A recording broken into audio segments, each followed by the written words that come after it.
Hi అండి, అందరూ బాగున్నారా? ఈరోజు వచ్చేసి పాస్తా సాసు మనము హోటళ్ళల్లో తింటాం కదా, అది ఎంత ఖర్చుతో కూడుకుంది. అది మన ఇంట్లో తయారు చేసుకుంటే ఎంత ఈజీగా కదా మనకు తృప్తి అనిపిస్తుంది.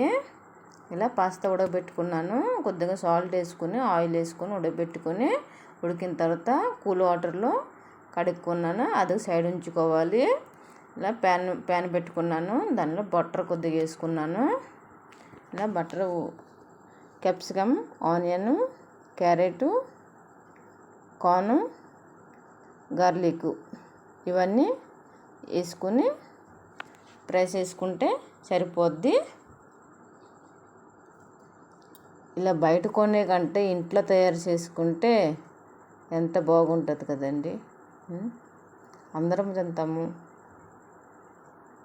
ఇలా కొద్దిగా సాల్ట్ కొద్దిగా వేసుకొని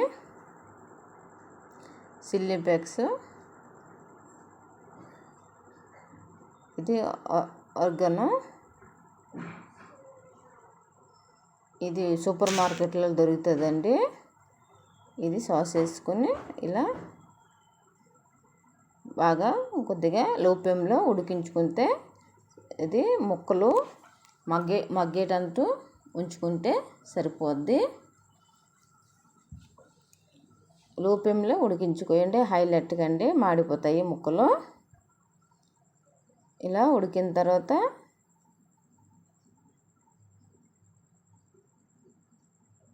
ఒక ప్లేట్లో తీసుకున్నాను.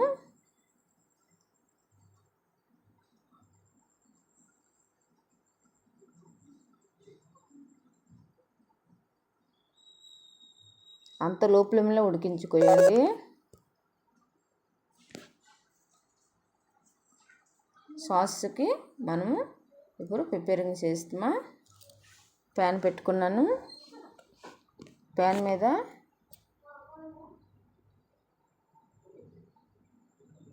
అంత లో ఫ్లేమ్లో ఉడికించుకోవాలి, హైలైట్ కండి. బటర్ కొద్దిగా వేసుకున్నాను. మైదా ఒక చెంచాడు వేసుకుంటే సరిపోద్ది. అలా పచ్చివాసన పోయే వరకు వేగించుకుంటే సరిపోద్ది. ఒక కప్పుడు మిల్క్ తీసుకున్నాను. గడ్డలు కట్టగంట ఇలా అంతా కలిపేటట్టు కలుసుకుంటే సరిపోద్ది.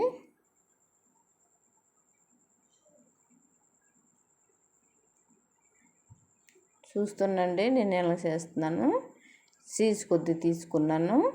చీజ్ వేస్తే సూపర్ టేస్ట్ వస్తుందండి. లేకపోయినా పర్వాలేదు. ఇలా ఉడకబెట్టిన పాస్తా అంతా వేసుకున్నాను. సాసులోటు ఒకరో బాగా కలిపేవాలి. ఇలా వెజిటేబుల్ అన్నీ వేసుకుంటున్నాను. ఇవి ఎక్కువ ఇది చేయకండి, లేకపోతే సాస్ అనేది దగ్గరికి చిక్కన పడిపోద్ది. వెంటనే చేసుకోవాలి వేడి మీద. కొద్దిగా టేస్ట్ తగ్గట్టు సాల్ట్ కొద్దిగా వేసుకున్నాను. ఆర్గాన్ కొద్దిగా వేసుకున్నాను. చిల్లీ ఫ్లేక్స్ వేసుకున్నాను.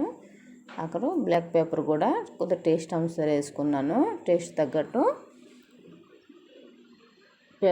పెప్పర్ పౌడర్ వేసుకుంటే కొద్దిగా కారంగా ఘాటుగా ఉంటుంది. ఇలా చేసుకుని చూడండి ఇంట్లోనే, మీకు తప్పగా నచ్చుతుంది.